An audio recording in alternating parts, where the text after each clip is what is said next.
আসসালামু আলাইকুম বন্ধুরা, কেমন আছেন? আমি এনাম, আশা করি সবাই ভালো আছেন। তো গতকালকে খুব হতাশা করা পারফরম্যান্স ছিল এবং ভারতের কাছে বোলিং খুব ভালো করছে, বোলিং করে মানে তাদেরকে আটকে দিয়েছিল এবং আমরা দেখছি যে মানে যেখানে ভারত আশা করতেছিল যে মানে প্রায় ওই অভিষেক শর্মা তো যেভাবে পিটাচ্ছিল, মানে লাস্টলি তাকে আমরা 75 রান করতে দেখছি আর কি 37 বলে, এবং 6টা 4 মারছে, 5টা 6 মারছে। এবং তারপরে তাদের যে একটা কলাপস হয় আর কি, মানে গিলও খুব একটা বেশি রান করতে পারে না 29, এবং হার্দিক পান্ডিয়া করছে 38। তো এইগুলো টোটাল তাদের 168 করেছিল এবং আমরা মানে ভেবেছিলাম যে এটা শ্রীলঙ্কার বিরুদ্ধে এটাকে চেস করে তারা জিতছে, তো তারা জিতে যাবে আর কি। তো খুব হতাশাজনক ব্যাটিং পারফরমেন্স ছিল, মানে একমাত্র সাইফ হাসান মানে 2বার আউট হতে গিয়ে বেঁচেছেন এবং তারপরে আমরা দেখছি যে 69 রান করেছেন আর কি, এবং 9টা রান আসছে এক্সট্রা থেকে এবং 49 রান করছে তারা বাকি 9 জন প্লেয়ার আর কি। মানে 10 উইকেটে আমরা মানে বাংলাদেশের একটা রানের চাকা যেটা ছিল এটা থেমে যেতে দেখছি এবং 127 রানে অল আউট হয়েছে 19.3 ওভারে।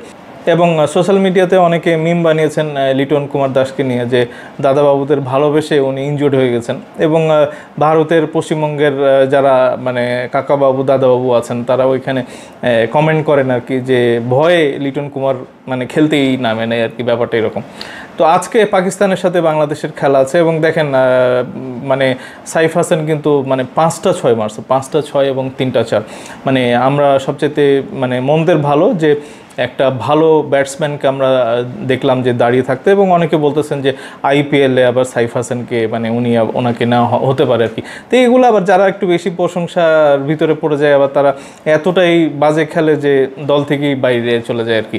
তো ওইরকম যেন না হয়। এখন আজকের বাংলাদেশের মানে সবচেয়ে একটা ভালো দিক কি জানেন, যে শ্রীলঙ্কার প্লেয়ারদের কাছে এরকম একটা ডিফিট আমরা দেখছিলাম।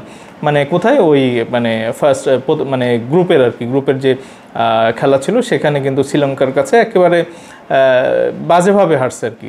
তো পরে কি হলো, পরে যখন আমরা সুপার 4-এ দেখলাম শ্রীলঙ্কাকে, এবং শ্রীলঙ্কাকে ওই যেসব বোলার ভালো বল করতেছিল, উইকেট নিয়েছিল, তাদেরকে ধুমায়া মারছে আর কি।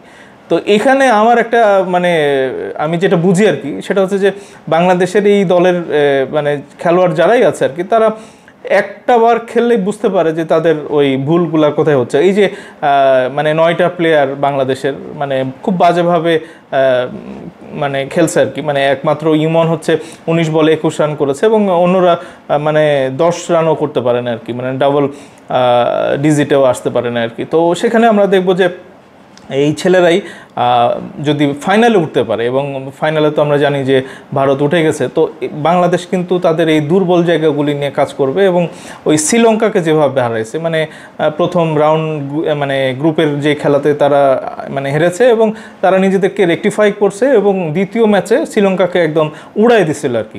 এবং ঠিক একইভাবে ভারতকে আমরা যদি ফাইনালে উঠতে পারি আজকের পাকিস্তানকে হারিয়ে, আমরা দেখব যে এই খেলোয়াড়রাই তারা তাদের ওই নিজেদের যে ভুল ত্রুটি যেগুলো আছে সেগুলো ঠিকঠাক করবে এবং মানে অন্যরকমভাবে তারা ভারতের সাথে খেলবে এবং সেখানে বাংলাদেশ চ্যাম্পিয়ন হয়ে যেতে পারে। তো আমার মনে হয় যে আজকের ম্যাচটা অনেক বড় একটা ম্যাচ পাকিস্তানের, এবং এখানে লিটন কুমার দাস যদি উনি ফিট থাকবে, আর না হলে পারে আমরা যেই দল নিয়ে নামি না কেন, আমার মনে হয় যে পাকিস্তানকে আমরা ছেড়ে কথা বলবো না, কারণ আজকে বলা যায় যে সেমিফাইনাল একটা মানে খেলা হতে যাচ্ছে আর কি। মানে যে জিতবে সেই নকআউট একটা মানে খেলা, যে জিতবে সেই ফাইনালে চলে যাবে। তো এখানে বাংলাদেশকে যতই আপনি কালকে দৌড়ায় ঝাঁপায় ক্লান্ত থাকেন না কেন, আমার মনে হয় যে মানসিক শক্তিটা বাংলাদেশের মানে অনবদ্যভাবে তৈরি করে নামা উচিত খেলায়, এবং কোনোভাবে যেন মানে বিনা কারণে উইকেট মানে বিলিয়ে দেওয়া এবং লুজ বল খেলে আউট হওয়া বা ক্যাচ ড্রপ করা বা রান আউট, এই নানা রকমের যে ভুল ত্রুটি আছে এগুলো যদি ঠিকঠাক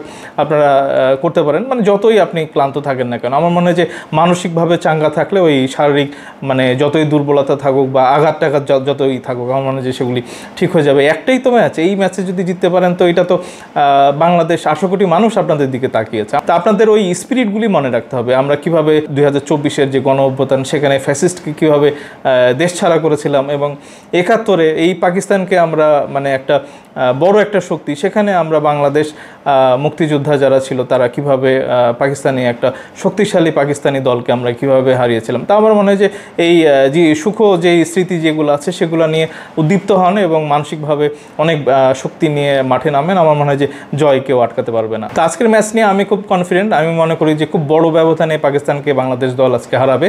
এবং আপনারা কি ভাবতেছেন, আজকে কোন দলের পক্ষে আপনারা সাপোর্ট করতেছেন এবং কোন দল জিতবে আপনারা অবশ্যই কমেন্ট সেকশনে জানাবেন। এবং আমার চ্যানেলটা যারা নতুন দেখতেছেন অবশ্যই চ্যানেলটা সাবস্ক্রাইব করতে ভুলবেন না, লাইক কমেন্ট শেয়ার দিয়ে সাথে থাকবেন এবং খুব তাড়াতাড়ি দেখা হচ্ছে। ধন্যবাদ সবাইকে, আসসালামু আলাইকুম।